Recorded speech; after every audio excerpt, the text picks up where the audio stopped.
ओम शांति।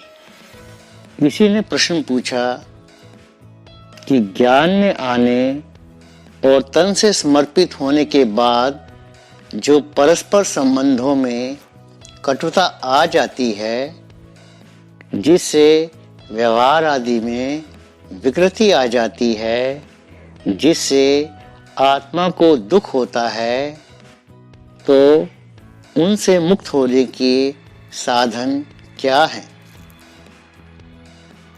तो बाबा ने कहा कि वास्तव में वे सभी संबंध कर्म बंधन हैं जिससे आत्मा को दुख अशांति की अनुभूति होती है।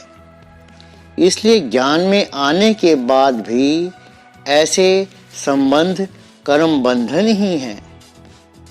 तन से समर्पित होने के बाद ऐसे कर्म बंधन आत्मा को अनैतिक एवं अमर्यादित कार्य करने के लिए प्रेरित करते हैं या बाध्य करते हैं, जिनके वशीभूत आत्माएं कभी कभी जीव घात करने के लिए भी बाध्य हो जाती है।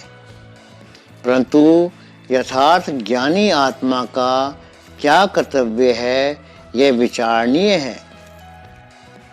हमारे इस ईश्वरीय जीवन की सफलता कर्म योग में ही है।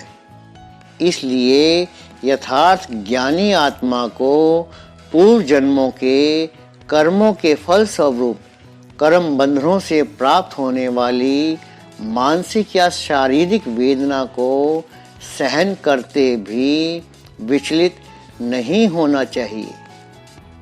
विश्व नाटक की वास्तविकता को बुद्धि में रखकर सर्व आत्माओं के प्रति शुभ भावना, शुभ कामना रखते हुए कर्म योग का सफल अभ्यास करने का पुरुषार्थ करना ही चाहिए, क्योंकि कर्म बंधन से मुक्त होने का एकमात्र पुरुषार्थ कर्म योग ही है।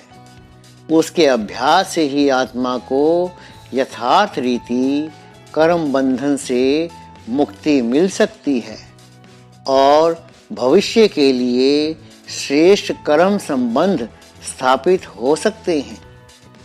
अज्ञानता के वश हतोत्साहित होकर अपने कर्तव्य पथ से विचलित होकर कोई अनैतिक या अमर्यादित कर्म तो आत्मा के भविष्य को भी अंधकार में बनाते हैं, अर्थात भविष्य के लिए भी कर्म बंधन का खाता बनाते हैं और दुख अशांति का खाता जमा करते हैं।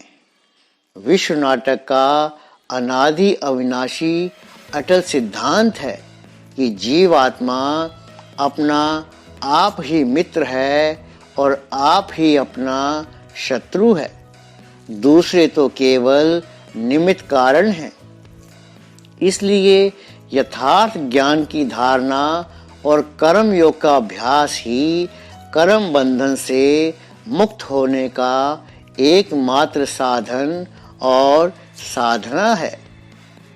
बाबा कहते हैं, सूक्ष्म सजाएं सूक्ष्म में मिलती रहती हैं और दिन प्रतिदिन ज़्यादा मिलती जाएंगी, लेकिन ईश्वरीय मर्यादाओं के प्रमाण कोई भी अगर अमर्यादा का कर्तव्य करते हैं, मर्यादा का उल्लंघन करते हैं, तो ऐसी अमर्यादा से चलने वाले को स्थूल सजाएं भी भोगनी पड़ेंगी।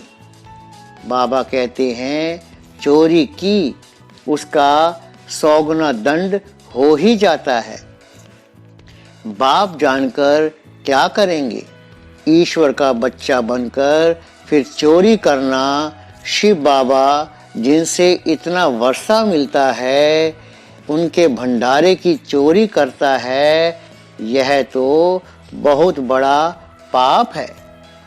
बाबा कहते हैं, ऐसे ही स्थूल धन भी अगर ईश्वरीय कार्य में, हर आत्मा के कल्याण के कार्य में व अपनी उन्नति के कार्य में ना लगाकर अन्य कोई स्थूल कार्य में लगाया तो व्यर्थ लगाया ना। यज्ञ निवासियों के लिए यज्ञ की सेवा यज्ञ की वस्तु की इकोनॉमी रूपी धन स्थूल धन से भी ज़्यादा कमाई का साधन है। ओम शांति।